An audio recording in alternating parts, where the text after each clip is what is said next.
So it's clear that I have no interest or desire to buy the Switch 2 anytime soon, because Nintendo is greedy as hell. But hey, the Mario Kart Direct is here, so might as well just watch it, and if I were to find anything interesting, I might as well talk about it, and hey, maybe Nintendo can win my heart over for the last time, although the chance is slimmer than ever. So while we're at it, might as well talk about something else. So by the way, have anyone watched the Minecraft movie, the one that came out a couple of weeks ago? In my opinion, I think the movie was just okay-ish. Like, it's not that bad, it's not that good either, not the greatest thing ever made.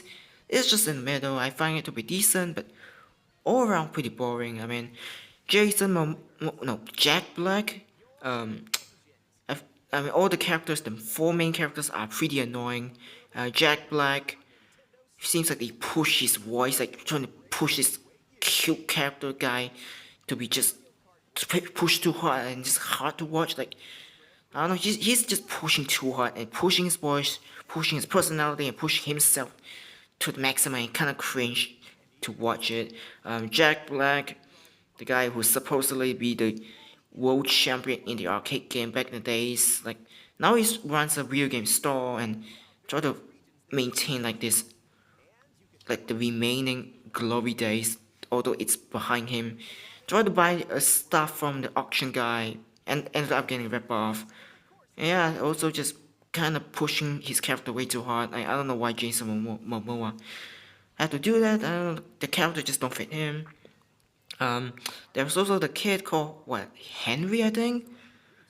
Just a kid moving into somewhere, forgot the city name in America, with his sister, get bullied, gets bullied and just be picked on by the student, the friends, wherever. Got hard to watch, and the entire movie, like up until they enter the Minecraft world, was like what, 25 minutes later. Also, you got a sister who apparently worked as like a team representative in the company, like a young kid who have no place in the company. Like, I don't know what they're trying to come with a message. And there's also this lady, I think whoever the lady, I forgot that. Like I said, it's a really boring movie. The lady, I guess tenant, I don't know, also joining the mix. So five of them character. Was it five? Yeah, five character, and all they are pretty annoying. Like all them just overreacting to most of the stuff. Um, like I said, Jack Black pushing the character way too hard. Henry just, everyone just feels like they're out of place from them. Like, I don't know, just feels like they're not perfect suited for this role, for their roles in this movie. The entire premise is pretty boring. Jack Black is like, gave up his boring corporate life, ends up going mining, went to the Minecraft world, but ends up being trapped by the pig army thing. Like, I'm not sure if the pig is like an actual villain. Like I haven't been playing Minecraft for more than 10 years now. I play a fair share of it, but I haven't played more than enough to understand the entire lore. I know that there's this nether world, and you have to fight the dragon to get the ending, I believe. So I'm not sure if the pig is actually there. Maybe it's a new update or something. I don't know. So yeah, Jack, Steve, through the diamond gem thing, Tesseract, forgot the name. Like I said, I haven't been playing for a long time. Throw it back to the world. Jason Momoa found it, and they all embark on a journey. And yeah, it's like I know all the ups and downs, the miscellaneous of the Minecraft thing, crafting the woods, creeper, animals. So I know what it is, but overall the movie was pretty boring and nothing interesting, except for the one scene where they were in the creeper farm and the way they slide out from the cave and the panoramic shot across the landscape is pretty beautiful. Yeah, that's the only thing I find to be memorable. And of course, la la la la, chicken, still hot chicken is tasty as hell. Mama, see that you got the taste. I forgot the lyric. Oh, it's pretty forgettable. Yeah, they're shaping up for the sequel at the end with Alex, which I completely forgot is like the side character for Steve. You got the female counterpart, forget about it. And there's also this villager, just somehow escape to the real world and befriending with this female character as well. Kind of side plot that adds nothing to the story. Pretty boring and hard to watch.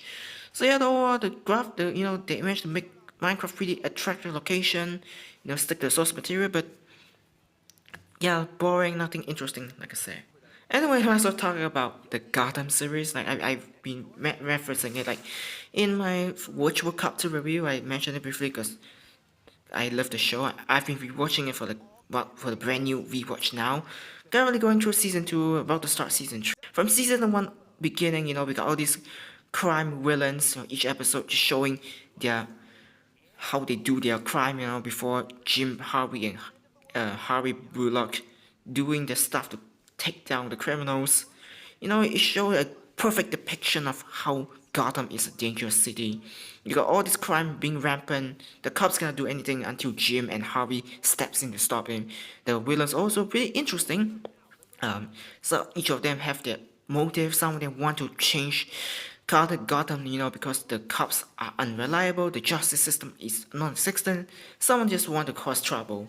But overall, that premise is pretty good. I approached from this way, and I really had a kick watching it. I really enjoy it. Fish Mooney, people hate her. I think Pinkert Jada Smith did a pretty good role. A really bossy lady, running the fish bar. I thought she did pretty good. I don't understand people hate her. She did pretty well in that role. Of course, Penguin. Lord Robin Taylor. That guy is a that guy is a national treasure. That guy is so snarky, so evil, so cunning, and just so funny that you just can't hate him. You cannot hate him. If you hate him, you have problems. That's probably my favorite character of all time. Like every time he appears on screen, I was just, let's go, Penguin time. Oh yes, I just love that guy. Of course, you got the Riddler. That guy is cunning with the riddles. Amazing. Bruce Wayne as a kid, David Mazoux. Oh, he's good. Of course, his sidekick, you could say that Carmen, oh no, Cameron B. Condora, I think that's her name. I always confuse her name as Carmen. Selena Kyle, young depiction of Catwoman. She's cute. Oh, that sounds wrong. She, the way she act around Bruce is so cute. The two of the banter between both of them are so cute. I like the chemistry between them. They always help each other. Jim Harvey, Lee Tompkins, Aaron Richards. She's amazing. She's pretty attractive. Um, so yeah, everyone, most of the characters. Falcon, Don Falcon, Sal Maroni. Everyone did pretty well for season 1. And the only one I hated was, of course, Barbara Keane, which Evan Richard, like, the psychotic bitch who got jealous because Jim told her Jim told her to leave, but she didn't. She came back, being harassed by Butch, goes in, and then of course Harvey, Jim, fall in love with Tompkins. She got jealous and just being this crazy bitch that she just always there welcome. She's just so annoying, just harass everyone around her. Just annoying. And yeah, so yeah, season 1 pretty good. Showing the depiction of how the crime, the city just full of crimes, and everyone just have no way to stop them until Batman came later on after the end of the series. But that's not the point. That's how I like this series. And then season 2, I am the king of Gotham. I am the king of Gotham. I am the king of Gotham. Ah, Penguin never failed to amaze me. Of course, Theo Galloway he's an evil dude, evil motherfucker here with his sister, which is also evil, Tabitha. Oh yeah, I forgot to mention Bruce Butcher Alfred. That guy is so good. Who doesn't like some British guy? He was able to stop everyone. He even defeat Tabitha, having a fight with Bruce, and just able to stop everyone from any danger from getting close to Bruce and Selina. Yeah, he did slap Selina. I think Selina deserved it because Selina. Yeah, she did a favor for Alfred, but I think Alfred rather take the matter into his hand instead of letting outsider doing it. Nothing wrong with that. Yeah. Season 1, people hate it because the series story is slow. But I agree upon at times when I rewatch it, but it's pretty good, and that's why I think season 1 is perfect. Season 2, of course, they iron out, the pacing is smoother from one part to another, from like the Dale Gallagher story to like the Hugo Strange Indian Hill to like, finding out Malone who's the one that responsible for Thomas Wayne and Martha Wayne, death. And then of course leading into the lady, leading into like the philosopher, which is Hugo Strange, and of course Fish Mooney coming back. And this is where the series started going downhill. I love the banter between Selena Kyle and Bruce Wayne here. In one, it feels like they improve all the characters here. Everyone get their time to shine. Nick Ma becomes this crazy Riddler. For Silver Kristen Kringle for the unfortunate terrible fate. Yeah, everyone just had the time to shine. That was just impressive. Like, I'm just so happy to see that they were able, like the director, the producer, were able to find all the cast so perfectly well for the roles, the characters. It's like lightning being captured, multiple lightnings being captured in the bottle. I don't know how they do it, but wow, they managed to do a good job. But yeah, then season 3 started to go downhill, in which I start to dislike the series. Despite the Nigma and the Copper Pot, the story, I love them, I ship them. Definitely not gay. The touch virus thing just kind of always did welcome. I feel like the story just dragged on, with the story, the dead characters keep coming back. Jerome died in season 2, keep coming back. Barbara, it's paralyzed, come back. Theo died, came back.